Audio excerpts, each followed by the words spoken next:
دعاؤں کی قبولیت کے لیے سمیت کی بات سوا پڑھے گا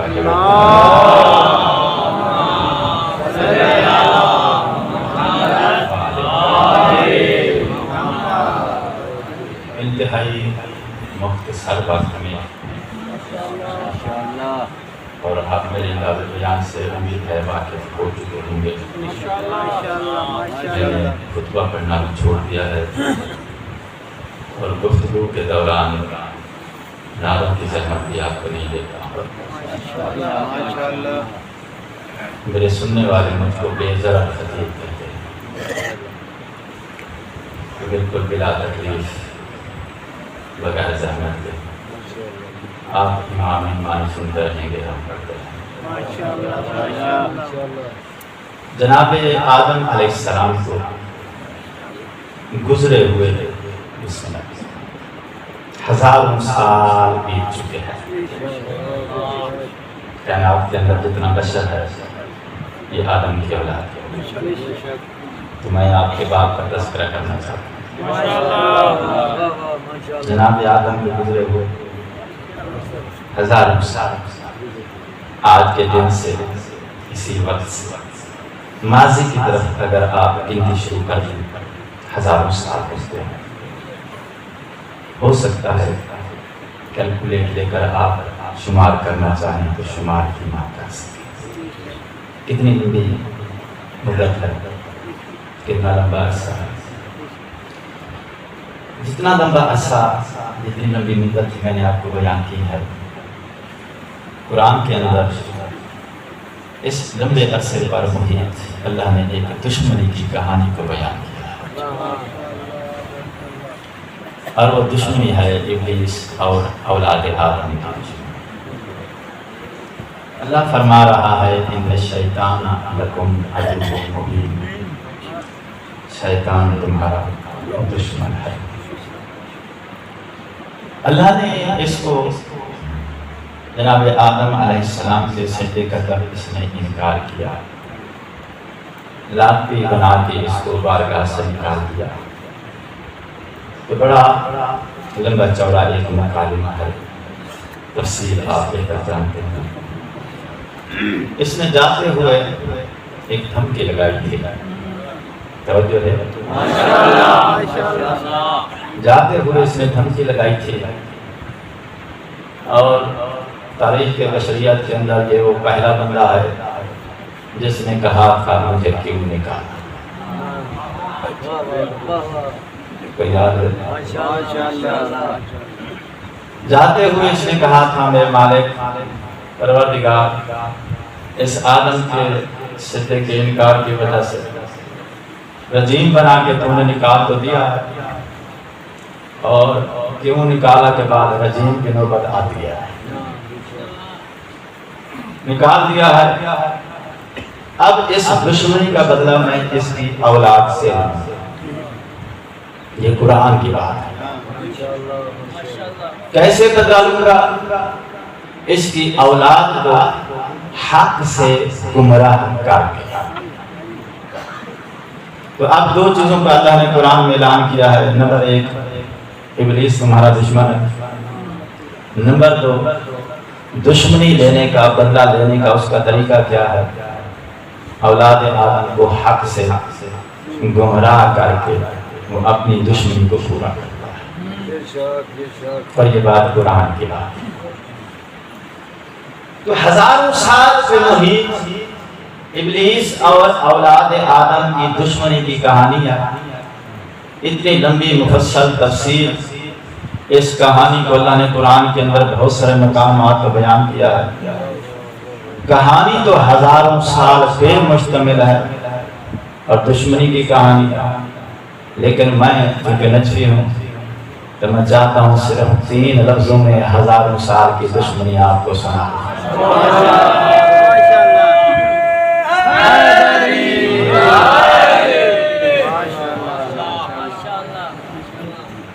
جب اللہ نے اس کو نکال دیا تو اس نے اپنی طریقہ ذہن میں رہے.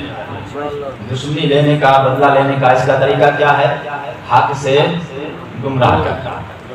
تو اس نے اپنی دشمنی کا بدلہ لینے کے لیے سب سے پہلا حرکہ یہ کیا کہ اولاد آدم کو گمراہ کرنے کے لیے اس نے کوشش کی کہ اولاد آدم کو بندوں کے بنائے ہوئے خدا منوائے جائیں۔ کوئی توجہ ہے؟ کون سے خدا؟ بندوں کے بنائے ہوئے۔ نمرود فرعون کا ذکر تو آپ نے سنا ہوگا، وہ بندوں کے بنائے ہوئے خدا تھے۔ اس زمانے میں آٹے کے خدا بنائے جاتے تھے، جو غریب لوگ تھے وہ مٹی کے بنا لیتے تھے، جو خان صاحب کی طرح امیر تھے وہ سونے چاندی کے بنا لیتے تھے، دن کو پوجا کر لیا، رات کو اندر سنبھال کے بھی رکھ لیتے تھے۔ تو وہ بت تھے، نمرود تھا، فرعون تھا، آٹے سونے چاندی کے جو بھی ان کے خدا تھے وہ سارے بندوں کے بنائے ہوئے خدا تھے۔ تو اس نے سب سے پہلے کوشش کی اولاد آدم کو بندوں کے بنائے ہوئے خدا منوائے جائے، لیکن انبیاء موجود تھے، انہوں نے محنت کی، پبلک کو سمجھا لیا خدا وہ ہے جس نے تم کو بنایا ہے، وہ خدا نہیں ہے جن کو تم نے بنایا۔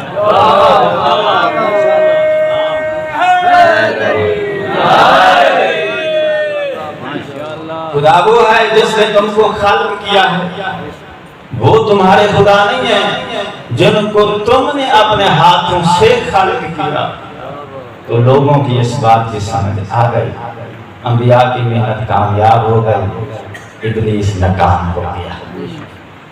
جب بندوں کے بنائے ہوئے خدا منوانے میں یہ ناکام ہو گیا تو اس نے پھر ایک کلاس ذرا کم کر کے، سٹیپ ڈاؤن کر کے اس نے کہا بندوں کے بنائے ہوئے خدا تو منوانے میں کامیاب نہیں ہو سکا، تو چلو پھر ایسا کرتا ہوں بندوں کے بنائے ہوئے نبی منانے کی کوشش کرتا ہوں۔ خدا کے بعد پھر درجہ نبی کا، تو اس نے پھر مشن شروع کر دیا، بندوں کے بنائے ہوئے نبی، ان کو نبی مان۔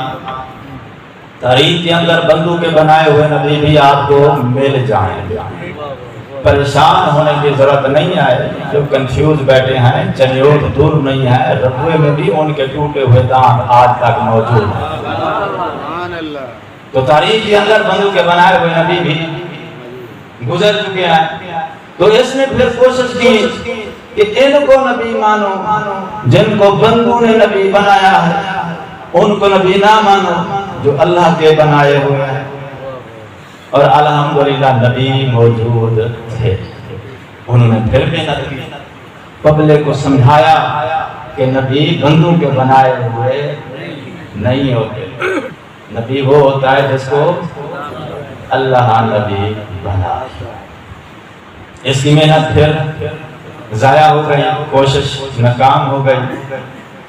جب بندوں کے بنائے ہوئے نبی بھی منوانے میں یہ ناکام ہو گیا، اس نے پھر اپنی کوشش جاری کی، لیکن تھوڑا کلاس کو تھوڑا کم کرتے، سٹیپ ڈاؤن کرتے۔ خدا پھر نبی جب ناکام ہوا تو پھر اس نے بندوں کے بنائے ہوئے خلیفے منوانے کی کوشش کی۔ جو ہے بندوں کے بنائے ہوئے خلیفے منوانا اس نے شروع کر دیا۔ مقصد کیا ہے؟ آدم کی دشمنی کا بدلہ لیا جائے۔ دشمنی اگاڑنے کا طریقہ کیا ہے؟ اولاد آدم کو حق سے گمراہ کیا۔ تو بندوں کے بنائے ہوئے خلیفوں کو منوانے کی اس نے کوشش شروع کر دی اور لوگوں کو مطمئن کر لیا، اور مطمئن کرنے کا طریقہ یہ ہے کہ یہ دھوکہ دیتا ہے، کھلے عام نہیں منواتا، یہ دھوکہ ہوتا ہے۔ جو لوگ اس کے دھوکے میں آ جاتے ہیں وہ اس کے پیچھے چل پڑتے ہیں۔ تو اس نے پبلک کو سمجھایا کہ جو بندوں کے بنائے ہوئے خلیفے ہیں یہی خلیفے صحیح خلیفے ہیں، اور جو اللہ کا بنایا ہوا خلیفہ ہے وہ خلیفہ برحق نہیں ہے۔ بندے کی کسی کے ساتھ دشمنی ہو، لڑائی ہو جائے تو کہتے ہیں کہ جو داڑھی بڑی ہوتی ہے وہ گریبان سے بھی زیادہ خطرناک ہوتی ہے، کیونکہ گریبان سے پہلے داڑھی ہاتھ میں آ جاتی ہے۔ تو جن کی داڑھی بڑی تھی، داڑھیاں بڑی تھی، ابلیس کے ہاتھ میں آ گئے، وہ بندوں کے بنائے ہوئے خلیفوں کو مان گیا۔ نبی آخر زمان تھا، اس کے بعد کوئی نبی نہیں تھا، بندے اس نے کافی سارے گھیرے لے، تو جاگ دے اور بڑھ گئے۔ 3 لفظوں کی مختصر کہانیاں ابتدا کی تھی اس نے بندوں کے بنائے ہوئے خدا منوانے سے، ناکام ہوا تو پھر بندوں کے بنائے ہوئے نبی، وہاں سے ناکام ہوا تو پھر بندوں کے بنائے ہوئے خلیفے۔ اب بندوں کے بنائے ہوئے خلیفے منوانے میں اس نے کافی حد تک کامیابی بھی حاصل ہے۔ اس بات کو 14 صدیاں بیت چکی ہیں۔ میرے مالک اب دور وہ آ گیا ہے، سچ کو جھوٹ، جھوٹ کو سچ بنا دیا گیا ہے، مسلمان کو کافر، کافر کو مسلمان بنا دیا گیا ہے۔ جو خلیفہ برحق تھا دنیا اس کی منکر ہو گئی ہے، جو بندوں کے بنائے ہوئے تھے ان پر دنیا ایمان لے آئی ہے۔ 14 صدیاں بیت گئی ہیں۔ میرے مالک یہ کہانی مزید کتنا طویل ہوگی، آواز گھبرانے کی ضرورت نہیں ہے، میں انتظار میں نہیں ہوں، میں نے ان لوگوں کو مہلت دے رکھی ہے تاکہ کل یہ نہ کہیں موقع مل جاتا تو ابھی ایک حربہ باقی تھا۔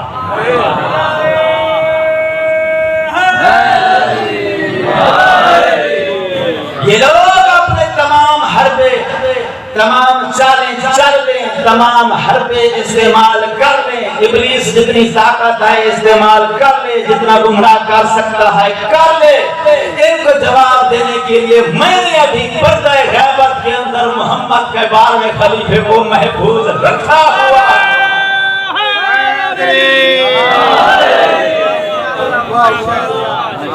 تو میں نے پردہ راز کے اندر، پردہ غیبت کے اندر نبی کے بارے میں خلیفے کو رکھا ہی اس لیے ہے کہ جب ان کی تمام چالیں، تمام حربیں ناکام ہو جائیں گے پھر ظہور ہوگا بارگاہ امام کا۔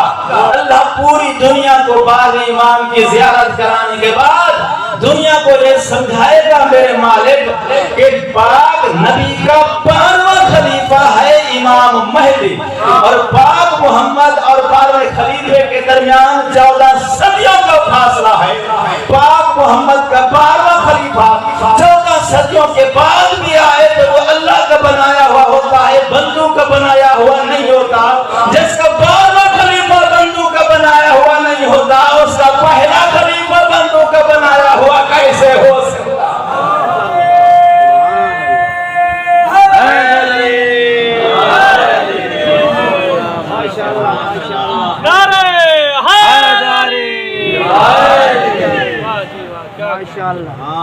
تو خلیفہ ایک ایسا لفظ ہے جو 14 صدیوں سے موضوع بحث ہے۔ جس طرح چیز ایک ہوتی ہے اس کے نام 2 ہوتے ہیں، مثلا پانی، چیز ایک ہے، ہماری زبان میں اس کو پانی کہتے ہیں، انگلش میں اس کو واٹر کہتے ہیں، عربی میں اس کو ماء کہتے ہیں۔ چیز ایک ہے، ہر زبان میں اس کا نام الگ الگ ہے۔ تو خلیفہ بھی ہستی ایک ہے، عربی میں اسے خلیفہ کہتے ہیں، اردو میں اسی کو نمائندہ کہتے ہیں۔ کوئی توجہ ہے؟ وہ عربی کا لفظ ہے خلیفہ، اردو کا لفظ کیا ہے؟ نمائندہ۔ اب نمائندے کی ڈیفینیشن کیا ہے؟ نمائندے کی تعریف کیا ہے؟ جس نے کسی کو چن لیا ہے تو یہ چنا ہوا نمائندہ ہوتا ہے، خلیفہ ہوتا ہے اس کا جس نے اسے چن لیا۔ پھر سنو، لفظ تھوڑے مشکل ہیں لیکن آپ لوگ تعاون کریں گے تو پیغام پہنچا سکتے ہیں۔ میں ایسا خطیب نہیں ہوں کہ زور لگاتا رہا ہوں بعد میں پتہ چلے کہ میری بات کا کسی کو پتہ ہی نہیں چلا، تو پتے کی بات میں بتا کے چلا رہا ہوں، زور لگا کے نہیں چل رہا۔ خلیفے کی ڈیفینیشن کیا ہے؟ کسی نے چن لیا، جسے چن لیا یہ خلیفہ ہوتا ہے، نمائندہ ہوتا ہے۔ کس کا؟ اس کا جس نے اسے چن لیا۔ پارلیمنٹ کے اندر جو ممبر ہوتے ہیں ان کو کون چن کے وہاں بٹھاتا ہے؟ عوام۔ تو پارلیمنٹ کے ممبر کیا کہلاتے ہیں؟ عوامی نمائندے۔ کیوں؟ اس لیے کہ ان کو چنا عوام نے۔ تو جس نے چنا ہے، چنا ہوا نمائندہ ہوتا ہے کس کا؟ جس نے اسے، تو جسے عوام چنے وہ عوام کا نمائندہ ہے، جس کو اللہ چن لے وہ اللہ کا نمائندہ ہے۔ توجہ ہے؟ جسے اللہ چنے وہ اللہ کا نمائندہ ہے، جس کو عوام چن لے وہ عوام کا نمائندہ ہے۔ یہ اے سی، یہ ڈی سی، ڈی پی او، ضلعی انتظامیہ، یہ افسران، یہ حکومت کے نمائندے ہوتے ہیں۔ کیوں؟ اس لیے کہ ان کو حکومت نے چنا ہے۔ اقوام متحدہ کا سفیر اقوام متحدہ کا نمائندہ ہوتا ہے۔ کیوں؟ اس لیے کہ انہوں نے اس کو چنا ہوتا ہے۔ آئے دن پاکستان میں مظاہرات ہوتے ہیں، کبھی ینگ ڈاکٹر، کبھی تاجر، کبھی پیٹرول کی ہڑتال۔ تو مظاہرین کی طرف سے بھی ایک نمائندہ مقرر کیا جاتا ہے گورنمنٹ کے ساتھ مذاکرات کے لیے۔ گورنمنٹ کی طرف سے بھی ایک نمائندہ معین کیا جاتا ہے جو مظاہرین کی طرف سے معین کیا جائے، وہ مظاہرین کا نمائندہ۔ جو گورنمنٹ کی طرف سے معین کیا جائے وہ گورنمنٹ کا نمائندہ۔ تو نمائندہ اردو میں خلیفہ، عربی میں ڈیفینیشن صرف اتنی ہے، جس نے کسی کو چن لیا ہے وہ چنا ہوا نمائندہ ہے اسی کا، خلیفہ ہے اسی کا جس نے اسے چن لیا ہے۔ اب یہ نہیں ہو سکتا چنے اس کو کوئی اور مگر یہ نمائندہ کسی اور کا ہو۔ سمجھ آ رہی ہے؟ سنا اس کو کسی اور نے ہو، نمائندہ یہ کسی اور کا ہو، ایسا نہیں ہو سکتا، کیونکہ نمائندے کی ڈیفینیشن ہی یہی ہے، نمائندہ ہوتا ہی اسی کا ہے جس نے اس کو چنا۔ یہ ڈیفینیشن ہے نمائندے کی، خلیفہ۔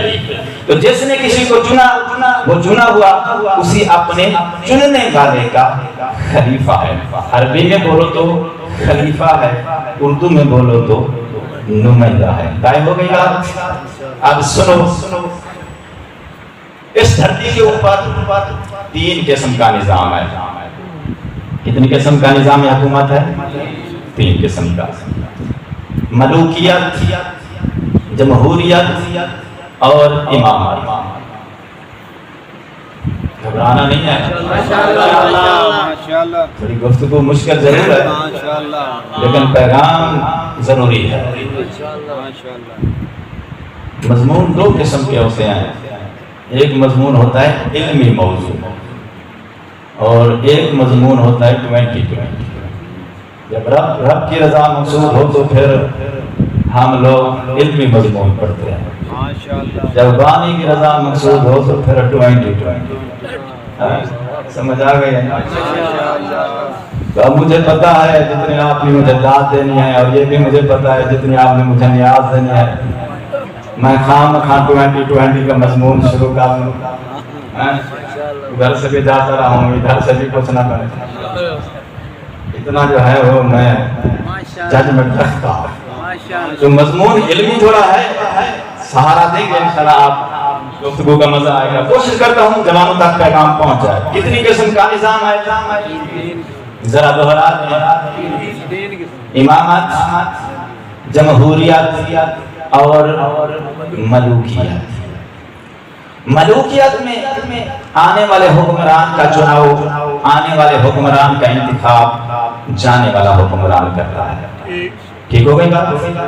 خلیفے کی ڈیفینیشن کیا ہے؟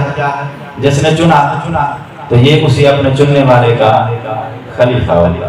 تو ملوکیت کے نظام میں جو سعودی عرب کے اندر اس وقت ہے، دبئی میں ہے، بہت سارے ممالک کے اندر، تو ملوکیت کے اندر آنے والا خلیفہ، آنے والا حکمران اپنے سے پہلے والے حکمران کا خلیفہ ہوتا ہے۔ کیوں؟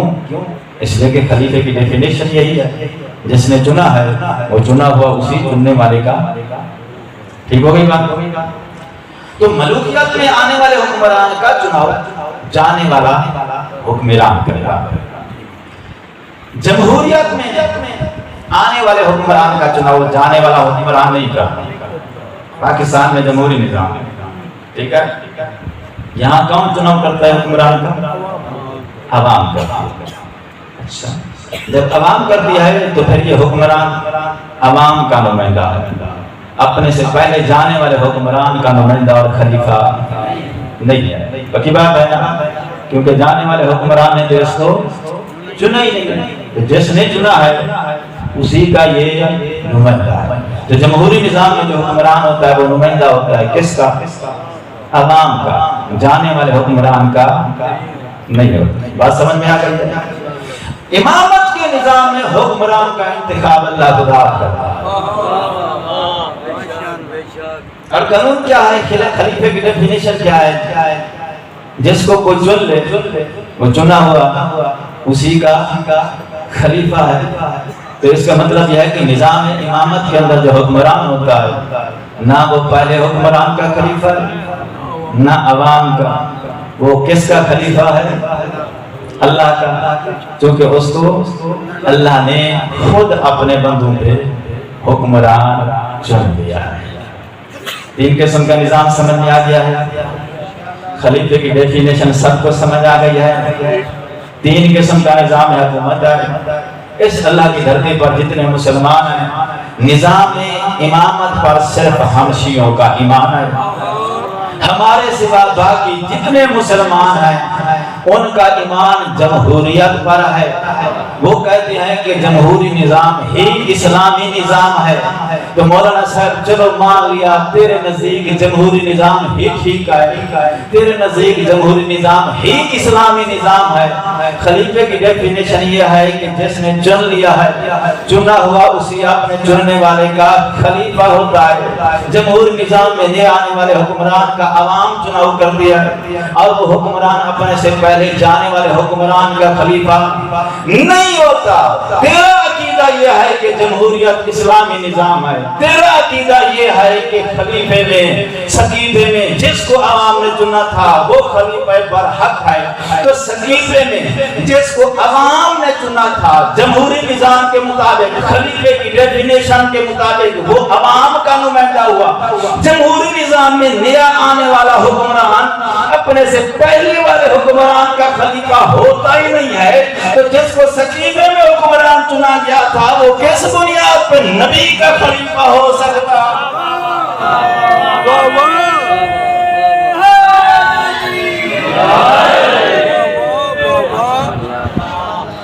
ماشاءاللہ ماشاءاللہ۔ اب ہم نے تو نہیں کہا ہے کہ جمہوریت کو اسلامی نظام قرار دیا جائے، یہ تو تمہارا عقیدہ۔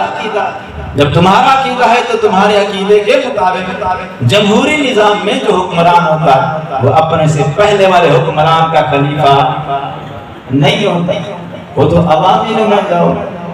تو 14 صدیوں سے امت سے جو جھوٹ بولا گیا، جو پہلا جھوٹ بولا گیا وہ یہی تھا کہ وہ خلیفہ تھا مسلمانوں کا، بدلایا گیا کہ وہ خلیفہ تھا نبی پاک۔ وہ مسلمانوں کا خلیفہ تھا، نبی کا خلیفہ نہیں تھا۔ اور جس حکمران کو عوام چنے وہ جمہوری حکمران ہوتا ہے، وہ جمہوری خلیفہ تھا۔ جیسا کہ پاکستان کے حکمران جمہوری حکمران، توجہ ہے، قانون کی نظر سے دیکھا جائے تو جس قانون کے تحت شریف صاحب یا عمران خان یا اس سے پہلے نواز شریف کے حکمرانوں کو چنا گیا ہے، سیم اسی قانون کے تحت اس حکمران کو چنا گیا جس کو خلیفہ میں چن کے کرسی پہ بٹھایا گیا تھا۔ قانونی حیثیت جو اس حکمران کی ہے اس کی بھی صرف اتنی ہی حیثیت تھی۔ اگر بندوں کے چننے سے حکمران نبی کا خلیفہ بن جاتا ہے تو پھر مانو عمران خان سے بعد شریف نبی کا خلیفہ۔ گھبرا تو نہیں؟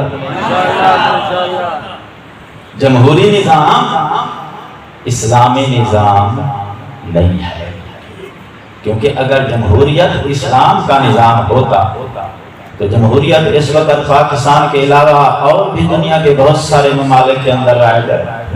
تو یاد ہے انڈیا کے اندر کون سا نظام ہے؟ جمہوری نظام۔ اسرائیل کے اندر جمہوری نظام امریکہ میں، یورپ میں اگر جمہوریت ہی اسلامی نظام ہے تو پھر اسرائیل کے اندر، انڈیا کے اندر، یورپ کے اندر اسلامی نظام قائم ہے، ان کو باطل، خود کو سچے مسلمان کس بنیاد پہ کہتے ہیں؟ جب تمہارا اور ان کا نظام یہ ہے۔ اچھا چلو تھوڑا اور بات کو آسان بنا دیتا ہوں، میری نظر جوانوں پر ہے، بزرگان جو ہے میری گفتگو کا صرف پیغام پہنچانے کا وسیلہ ہے، تعاون فرمائیں گے آپ لوگ۔ پاکستان میں جمہوری حکومت ہے، جمہوری حکومت کے تحت جو حکمران کرسی پہ آتا ہے اس کی حکومت اللہ کی حکومت ہے یا غیر اللہ کی حکومت ہے؟ غیر اللہ کی، پکی بات ہے۔ کیسے پتہ چلا کہ غیر اللہ کی حکومت ہے؟ اس لیے کہ اگر عوام حکومت کا انتخاب کرے تو وہ عوامی حکومت ہوتی ہے، اللہ حکمران کو چنے تو حکومت اللہ کی ہوتی ہے۔ اگر عوام چنے حکومت عوام کی، اللہ چنے حکمران کو، حکومت اللہ کی۔ جمہوری نظام میں حکمران کو کون چنتا ہے؟ عوام۔ حکومت کس کی ہوئی؟ عوام کی۔ عوام اللہ ہے غیر اللہ ہے؟ غیر اللہ۔ تو جمہوری نظام میں جو حکمران ہوتا ہے اس کی حکومت اللہ کی نہیں، غیر اللہ کی ہوتی ہے۔ امامت کے نظام میں حکمران کا انتخاب اللہ کرتا ہے، تو جو امام کی حکومت ہوتی ہے وہ اللہ کی حکومت ہوتی ہے۔ جو 4 سال میرے مولا علی نے حکومت کی تھی، میرے مولا علی علیہ السلام نمائندے تھے حکومت اللہ کی۔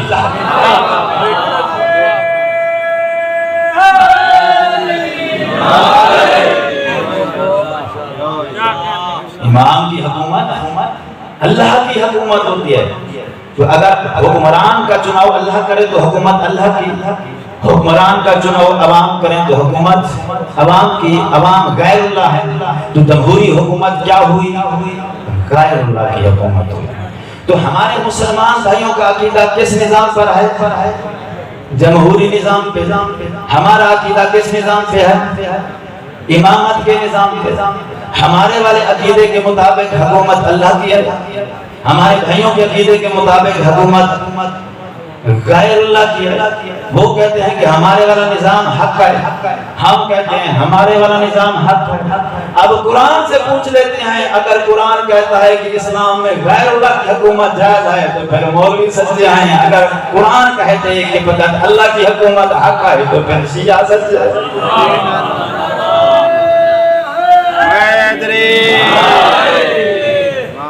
اب قرآن سے آیت پڑھ، سب کی صلاح ہے نا؟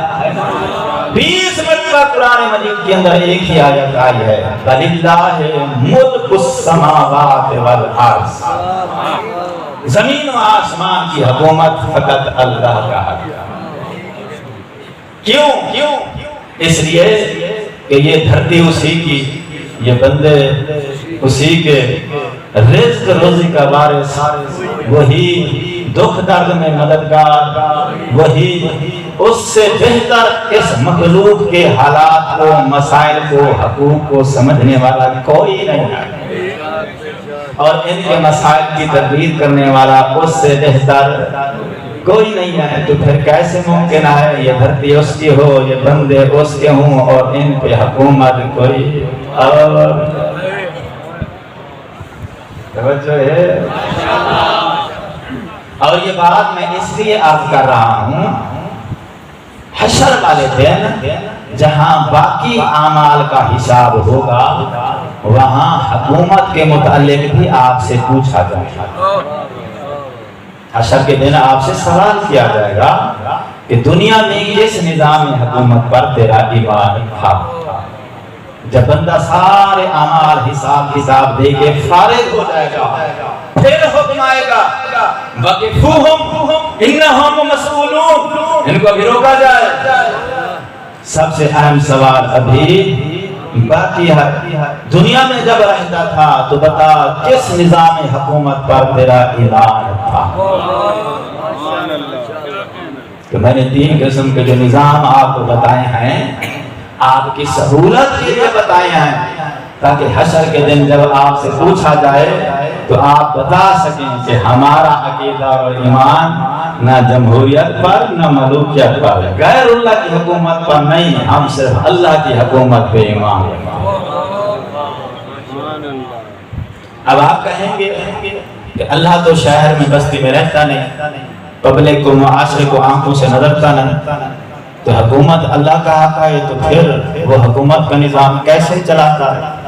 تو اس کا جواب یہ ہے کہ جو ہستی آنکھوں سے غائب ہو، غائب اپنا نظام ہمیشہ اپنے خلیفوں کے وسیلے سے چلاتا ہے۔ تو اللہ نے اس دھرتی پہ اپنی حکومت کے نظام کو قائم چلا رکھنے کے لیے، ان شہروں میں ان بستیوں میں اپنی حکومت کو نافذ کرنے کے لیے 1.25 لاکھ انبیاء اور 12 اماموں کو دھرتی پہ اپنا خلیفہ اور اپنے بندوں پہ حکمران مقرر کیا ہے۔ 1.25 لاکھ نبی اور 12 اماموں کی جو حکومت ہے، یہ دراصل اللہ کی حکومت ہے۔ اللہ کی حکومت پر ایمان رکھنے کو اصول دین کی زبان میں عقیدہ امامت کہتے ہیں۔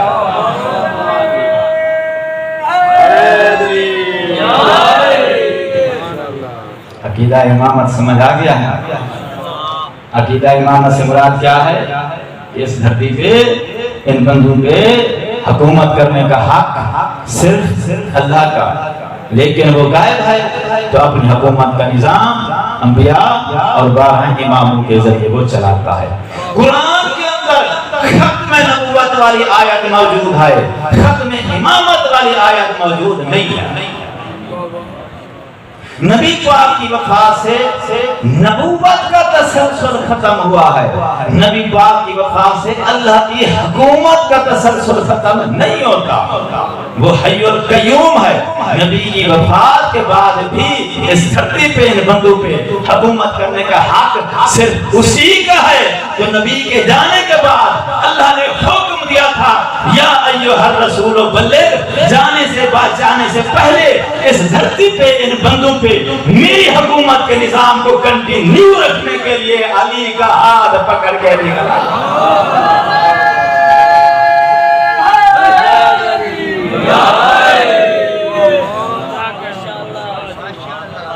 علی حکومت الہیہ کا نمائندہ ہے۔ تو خلیفہ کسے کہتے ہیں؟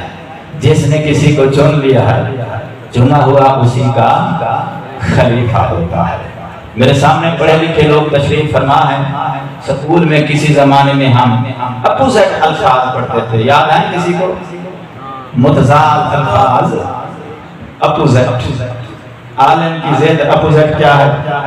جاہل، دن رات، سیاہ سفید، نیک بات، اچھا برا، چھوٹا بڑا، کھٹا میٹھا، یاد ہے یا نہیں؟ روشنی اندھیرا، ہادی گمراہ، معصوم گنہگار، یہ اپوزٹ الفاظ، ٹھیک ہے؟ اب قانون یہ ہے کہ اپوزٹ چیز اپنی اپوزٹ کی خلیفہ نہیں بن سکتی، ٹھیک ہے؟ اندھیرا کس کا اپوزٹ ہے؟ روشنی، رات دن کا، سیاہ سفید۔ اپوزٹ چیز دوسری اپوزٹ چیز کی خلیفہ نہیں بن سکتی۔ کیوں؟ وجہ کیا ہے؟ وجہ یہ ہے کہ جو اپوزٹ چیز ہوتی ہے، جب یہ اس کی جگہ پہ آتی ہے تو اس کے آثار کو مٹا دیتی ہے، ٹھیک ہے؟ کیا کرتی ہے؟ اپوزٹ چیز جب اپوزٹ کی جگہ پہ آتی ہے تو اس کے آثار کو مٹا دیتا ہے۔ مثلا رات کا اثر ہے اندھیرا، رات کا اپوزٹ کیا ہے؟ دن۔ جب رات کی جگہ پہ دن آئے گا تو اس کا جو اثر ہے اندھیرا، دن اس کو مٹا دے گا۔ دن کا اثر کیا ہے؟ روشنی۔ دن کا اپوزٹ کیا ہے؟ رات۔ جب رات آئے گی تو دن کے اثر کو، روشنی کو مٹا دے گا، ٹھیک ہے؟ روشنی کا اپوزٹ کیا ہے جی؟ اندھیرا، ٹھیک ہے؟ ابھی لائٹ چلی جائے تو جیسے ہی لائٹ جائے گی فوراً لائٹ کی جگہ پہ اندھیرا چھا جائے گا، یہ جو اندھیرا چھا گیا ہے نا اس جگہ پہ جہاں پہلے لائٹ تھی، یہ اندھیرا اس روشنی کا خلیفہ نہیں ہے، اس نے قبضہ کیا۔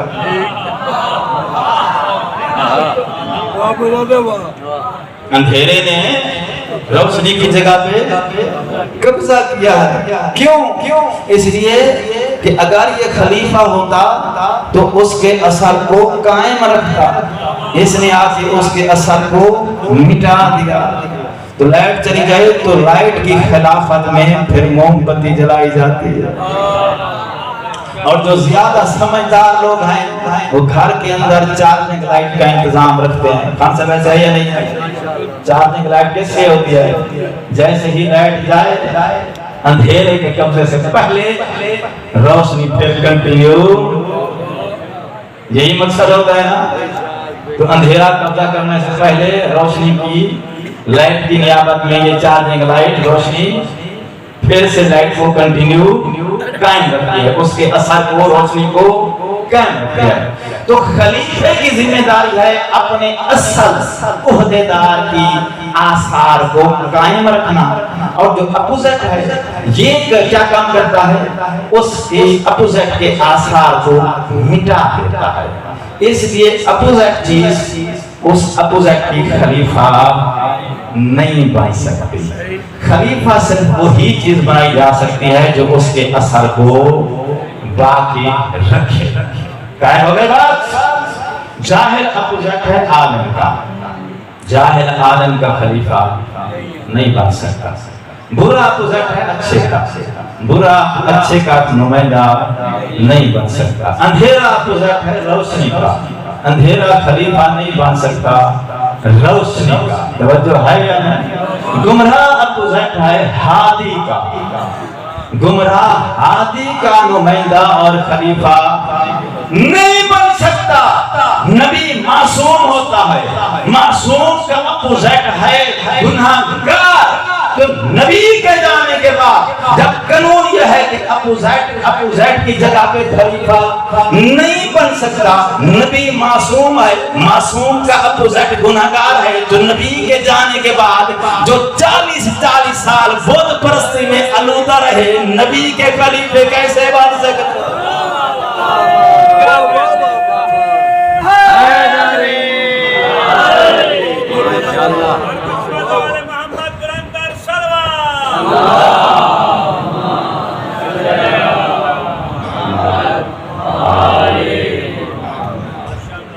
اپوزٹ چیز اپنی اپوزٹ کی نمائندہ اور خلیفہ نہیں بن سکتی، ہاں قبضہ کر سکتی ہے، اور جب قبضہ کر لیتی ہے تو اس کے آثار کو مٹا دیتی ہے۔ نبی دین کا ہادی ہے، نبی کے آثار ہیں دین، نبی کا آثار ہیں اسلام، نبی کے آثار ہیں ہدایت، نبی کے آثار ہیں شریعت۔ جب گناہگار نے نبی کی جگہ پہ قبضہ کر دیا تو پھر نبی کے آثار کو اس نے مٹانا شروع کر دیا۔ جب اللہ کا دین اسلام مٹتا ہوا نظر آیا، خالق کی آواز آئی، حسین کیا دیکھ رہا ہے؟ میری نبیوں کی محنت ڈوب رہی ہے، حسین میرے دین کی لاد رکھ، رضن بے قضائہ و تسلیم لامرہ، پڑھ کے زہرا کے لال چھوٹے چھوٹے بچے پردے داروں کو لے کر میرے مولا کربلا کے میدان میں میں قربان جاؤں۔ دین بچانے کے لیے زہرا کے لال نے بہت بڑی قربانی دی ہے۔ صبح سے لے کر شام تک خیمے خالی ہو گئے۔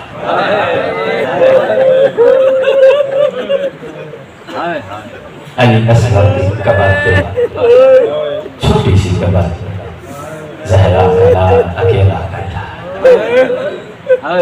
کوئی مونس، کوئی مددگار، کوئی تسلی دینے والا کوئی نہیں بچا۔